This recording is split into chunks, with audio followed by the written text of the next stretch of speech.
What is up, y'all? Welcome back to the MG Cup Series. Frame rate issues, not good. Hold on, wait a minute, 1 second. Alright, I'm back. Every time I fix something, there's something new. So the problem is my computer won't take a charge, and it's chilling at a solid 0%. Only being held on by the charger. So I'm assuming since the battery is kind of low, that's affecting the frame rate somehow. And yeah, that's not good. So I'm gonna work around and see what I can do to fix it. Actually, it's kind of climbing a little bit. It might just be that part of the track. Never mind, I might be tripping. But if the problem persists, then we're just gonna have to deal with it. But it looks like it might also just be an Atlanta thing. Dropping frames in some areas of the track and gaining them back in other areas. We'll see. But the pace car is in. Hometown driver Joey Clanton is on the pole here for Mac Motorsports as he takes the green flag. We're racing here at AMS. And I'm just going to have to deal with the frame rate issues for now. Heading down into 1 and 2 for the first time today. Already getting bunched up 3 wide behind Clanton, our leader. Down off of turn number 2. Clanton slides up to block the run from the 25 machine. Now the 33 of Hornaday has to push a really good push to the inside. He's got a big enough run to make it stick on the inside and take the lead. Todd Bodine trying to follow through as well. There's a 10 of James Busher tucked in line right behind him. Heading through the tri-oval, or quad-oval rather. Hornaday leads the first lap of the race, but already 3 wide throughout the field. Little bit of contact further back with Clanton there as he gets hit from behind. Luckily, he saves it. Here comes the 07 of Chad McCumbee through the middle. Rick Crawford on the bottom. Here comes the 23 as well. Jason White in the 23 machine with a push from the 13 of Johnny Sauter. Sauter moves further low to line up with that 81 truck. The 81 right on his rear bumper. He's going to push him right through, and we got a big crash in the back. That's the 6 in the outside wall. We got more piling in further down, but that's Colin Brown that nailed the wall with the rear end of the truck hard. Back around to the caution flag. Who is that on the inside? That's Norm Benning as they're wrecking again behind him. Benning is going to take the caution flag as the leader, and a big crash on the front straightaway. Cars are everywhere. Matt Crafton just got leveled. And look out, they're still stacking them up further down into turn 1. They're coming past the start finish line, and there's more. And some of these guys just pulled up into traffic. That wasn't good at all. One car just blew through the middle like the seas parted ways for him. Goodness gracious, what did we just witness? Let's go ahead and take a look here. Let's see what happened to Colin Brown. Oh, just gets... Oh, man.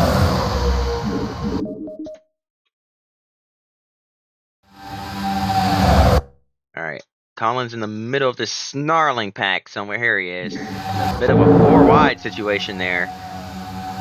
Leffler gets into him in the 90 truck, and around they went, and then further up, just the stack up created more issues where Mike Skinner, the 02, the 61, Brett Thompson, Max Pappas in the 9, Steve Park in the 02, and then coming back to the stripe, it all just breaks loose yet again.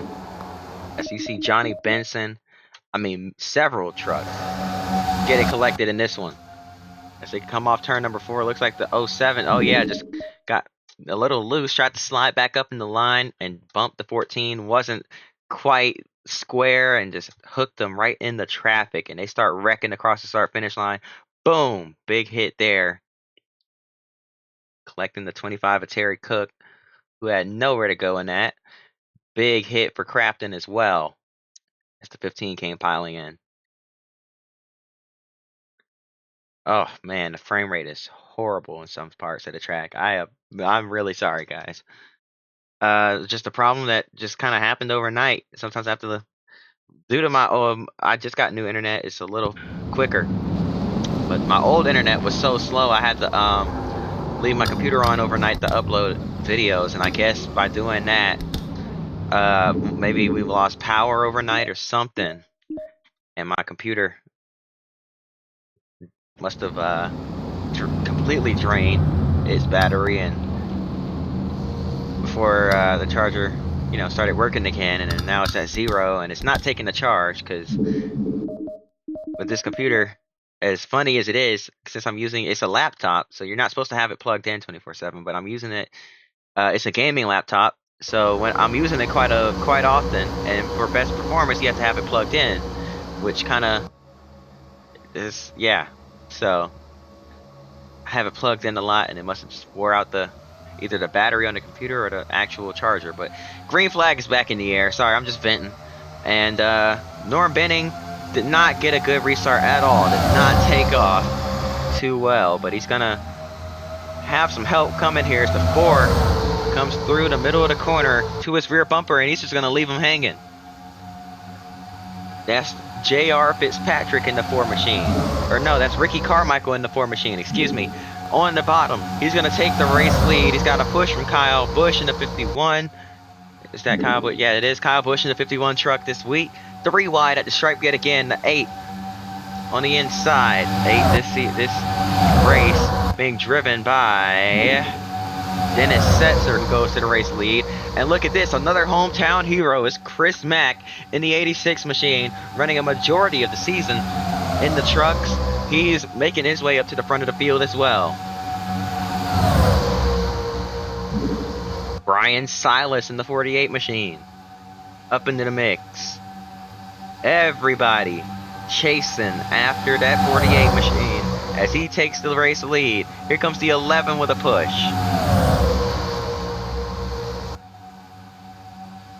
The 11 to David Starr to the inside. The 84 of Norm Benning there as well. Excuse me, Chris Fontaine. Not sure where I got Norm Benning from. They're going to go to the front. How about Chris Fontaine going to the front here? Fontaine, a part-time driver, making a part-time start. And he's doing a heck of a job going to the race lead off of turn number 2, but not for long. Here comes a huge run from Brian Scott as Norm Benning gets turned. Joey Clanton's collected the 30 of Todd Bodine, spinning to the inside, and the caution's going to come out for the second time today. Off of turn number 4, here comes Taylor Mossam looking to the bottom. Push from Jason Leffler, but it's going to be Brian Scott hanging on to take the caution flag as the pace car merges off of turn number 2. The field is going to merge, or it's going to slow and catch the pace truck. Caution is out.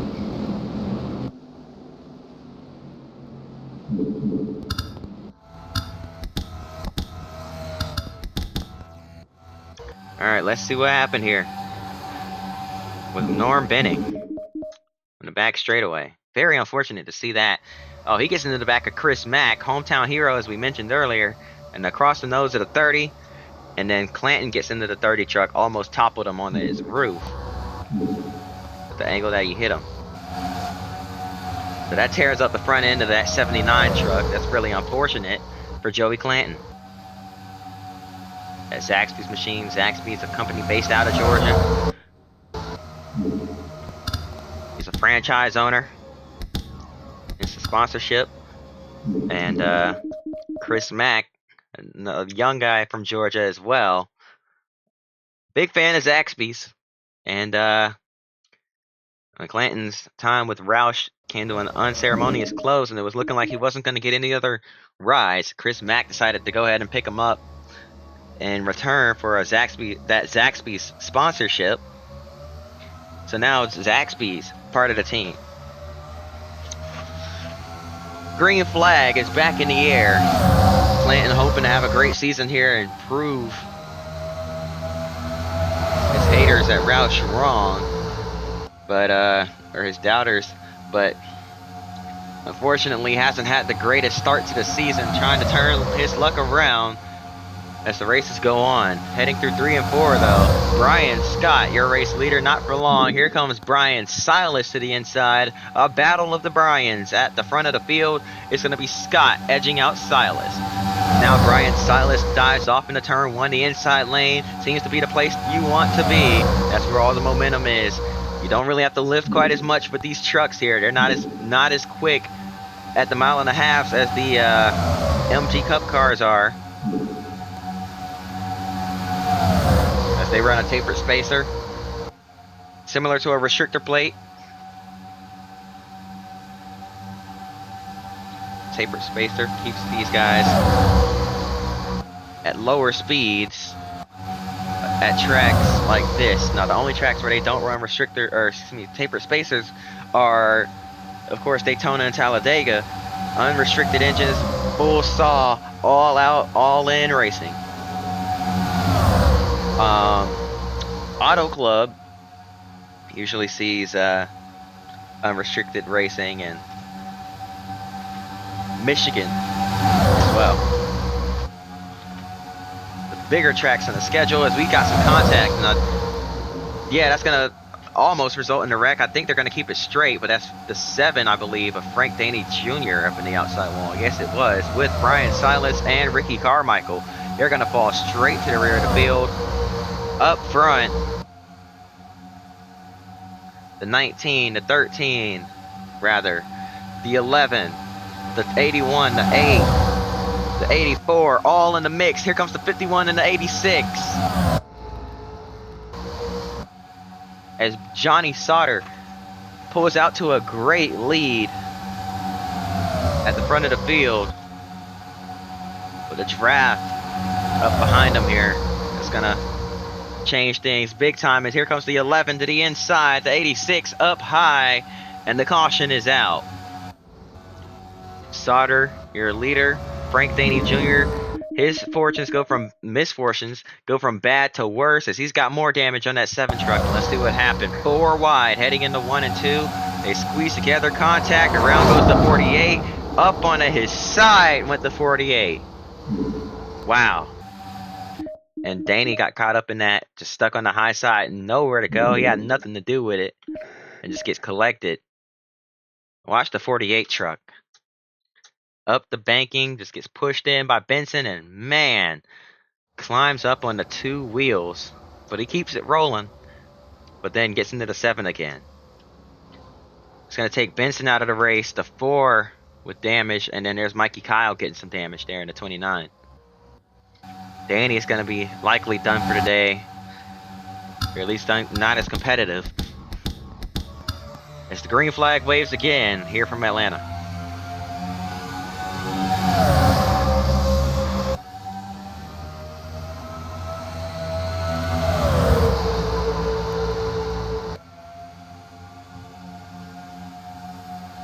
Down the backstretch yet again. The 86 of Chris Mack. The 84 of Chris Fontaine. The Chris is working together here from Atlanta Motor Speedway. Mack gonna take the race lead here at his home racetrack. Didn't lead the lap, but he's got the lead now through 1 and 2. And here comes David Starr right on his rear bumper. Starr not going to be the villain quite yet. He's going to stay in line and push him down the backstretch. Now he's going to pull out and make that move, taking the momentum to the bottom. Going to clear the 86 for the race lead off of turn number 4. Mack, though, doesn't have anybody to his inside. He can try to get back down low and set that 24 truck back up. All the way up to the high side, trying to get a good arc into the corner. All the way down to the yellow line. Through 1 and 2. Chris Mack. Right back to the rear bumper of the 24. Can he set up David Starr the way Starr set him up this previous lap? Yes, he will. Diving back down to the inside. Chris Mack wants to lead a lap here at his home racetrack, and it looks like he's going to do so here off of turn number 4. Side by side at the stripe. It's going to be Mack at the line, leading at his home track. Huge run from Taylor Mawsum. He's up into the mix. Same with Kyle Busch. Mawsum through the middle, tried to carry that momentum through the corner. Couldn't quite pull up to the rear quarter panel of Mack. Mack sees that the 81 was going to get a good exit. He's going to pull up in front of him, get the push. Mawsum scraping the wall, trying to stay in the draft to the 86 truck. Now here comes Kyle Busch to his inside. Mawsum trying to tuck in and push to the 86. Here comes the 08 to the inside. Mawsum jumps out of line. He's going to push Kyle Busch to the lead, and he's going to lead that lap. Busch Busch is going to lead the lap, rather. And now here comes the 08 of Kevin LePage to the race lead. How about that for LePage? We don't speak about him much here on the channel, but he's definitely making his name known now. If you didn't already know him, now you know him. As here comes Brian Scott back to the inside. Huge push from the 13, and he's going to go to the point. Contact behind. Are they wrecking? No, we're going to keep it straight. Austin Dillon got turned sideways, kept it straight, and we're going to stay green. Big pack of cars at the front of the field, but the 8 pushing Jason Leffler to the lead. Now Leffler goes high. Here comes the 8 of Setzer. Here comes the 51 of Kyle Busch back down low. 3 wide yet again for the race lead.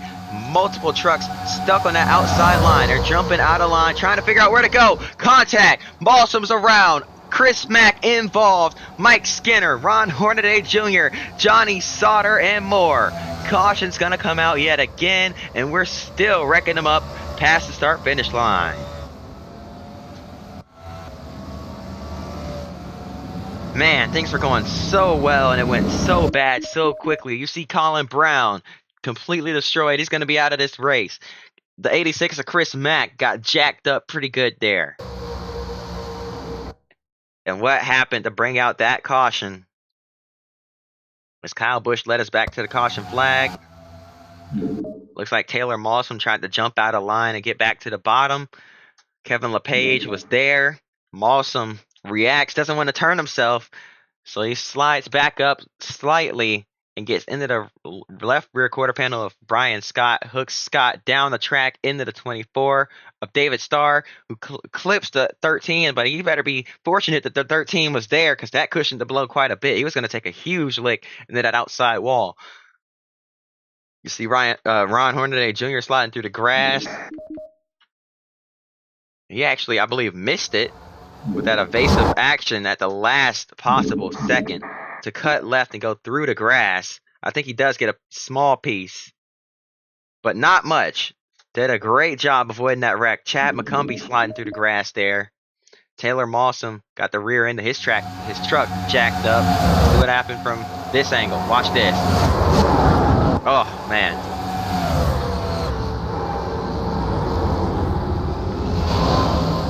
Pure violence here from Atlanta.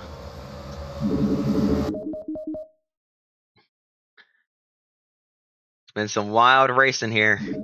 And unfortunately, both the Atlanta drivers, Chris Mack and Joey Clanton, taken out of this race. Both of the Mack Motorsports Atlanta drivers, rather, taken out of this race. The 81 and the 86 got up in the air from their impacts.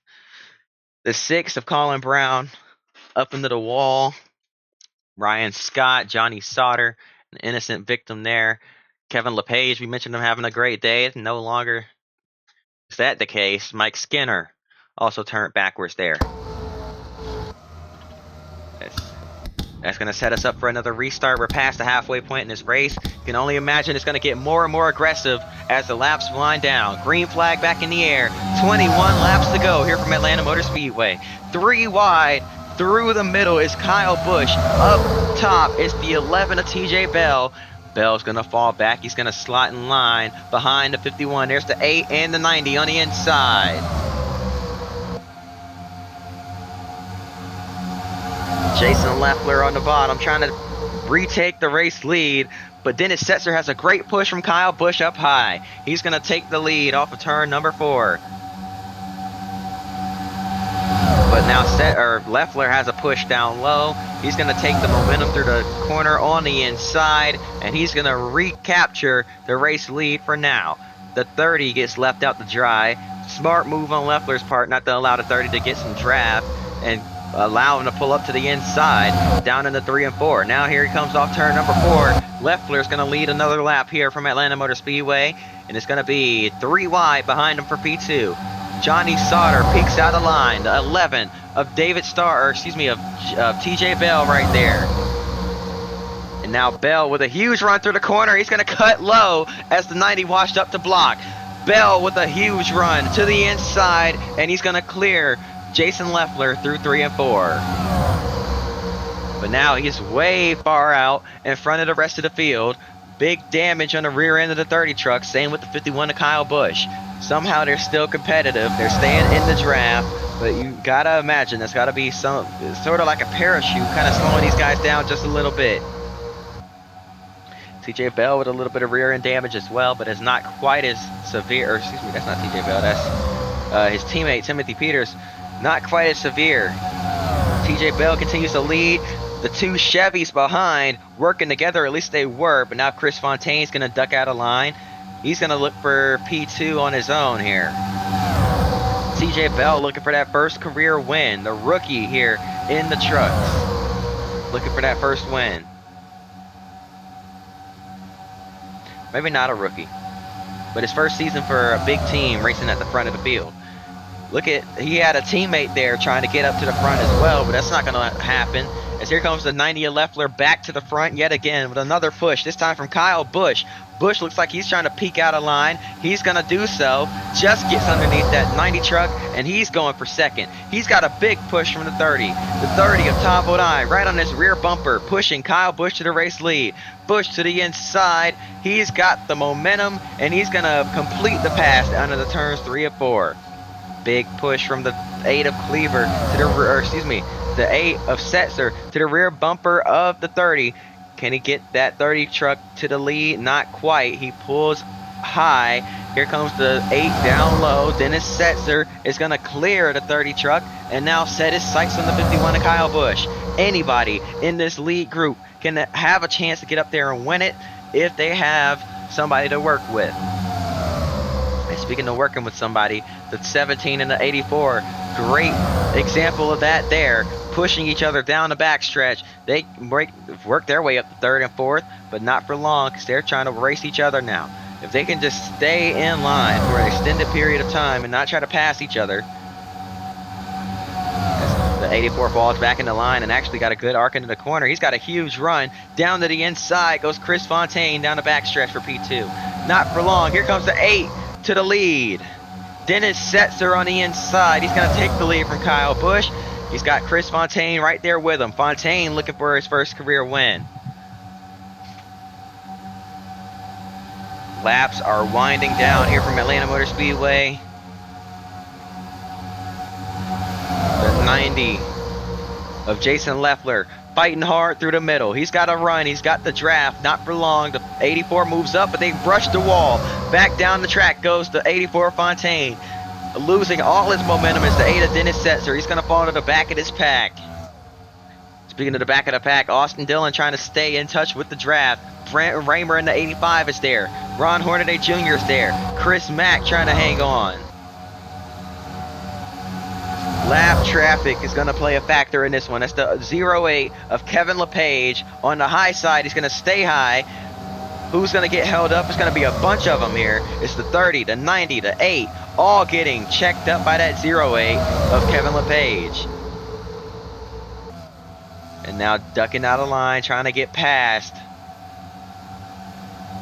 The 30 of Bodine still getting held up here. And now Bodine able to get through. And that just eliminated a bunch of trucks out of contention for this win, unless they can either string together a really good line and I mean, they're not too far out of draft range. They might be able to work their way back up, or if we get a lucky caution for these guys with 10 laps to go at the stripe, if we get a lucky caution, that could spice things up as well. The race leader's still going at it. Kyle Busch looking for the lead on the 11 of TJ Bell. And now Bell gets checked up slightly, so does Kyle Busch. Here comes the 85 of Brent Raymer. Brent Raymer, an underdog, up to second place as the field gets slowed up by lap traffic. That's what that second group needed as they bunched their way back up. The 85 of Raymer now getting held up. The 11 back to the front. Chris Fontaine, the P2. Johnny Sauter, P3. Rounding up, or the P4s. Austin, hard in the outside wall. Ron Hornaday Jr. nailed the wall coming off of turn number 2. Frank Daney Jr. involved as well. Caution is out yet again, and that'll lead to a late race restart with just a handful of laps to go. Jason White caught up in it as well, and leading back to the caution is TJ Bell.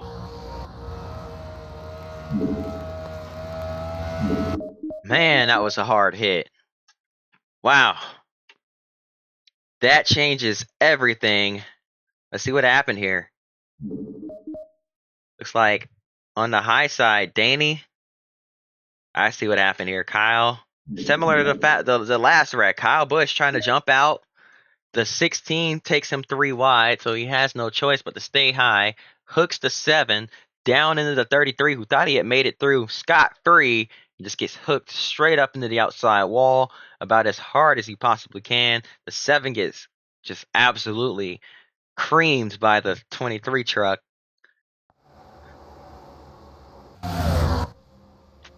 That's going to take all 3 of those guys right out of this race. But the 23 might actually be able to continue, but the 7 and the 33 are done for sure after those hard hits.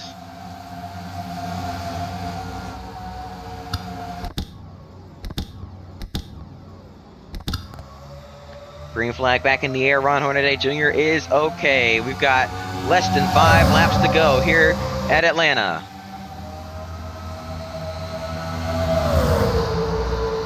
Chris Fontaine got a grid jump on the high side. Pulls down in front of TJ Bell, but TJ Bell says not for long. Pulls back to the inside. He's going to go for the race lead off turn, or into turn 3. The 13 is Sauter trying to follow through on the bottom. Here comes the 8 of Dennis Setzer. Chris Mack in the middle trying to save his race. He's got heavy damage. He's not going to be able to really keep up, but he's trying to hang on to as many spots as he can. The 11 of Bell way out in front. Can anybody run up there and catch him? The 8 of Setzer slides in the line, gets the push from the 13, trying to arc it in as well as he can, using the draft as well as he can to try and run down that 11 machine. Off of turn 4, 2 laps to go, and look at the run that 8 machine has. Down in the 1 and 2, Setzer is flying back to the front. Kyle Busch to the rear bumper of the 8. Setzer doesn't pull out. Busch does. And the top 3 have some pretty good separation to the rest of the field. They need to work together if they want to get past the 11. The 17's up into the mix, trying to get another Red Horse Racing driver in the top 3. White flag in the air. 1 lap to go here from Atlanta Motor Speedway.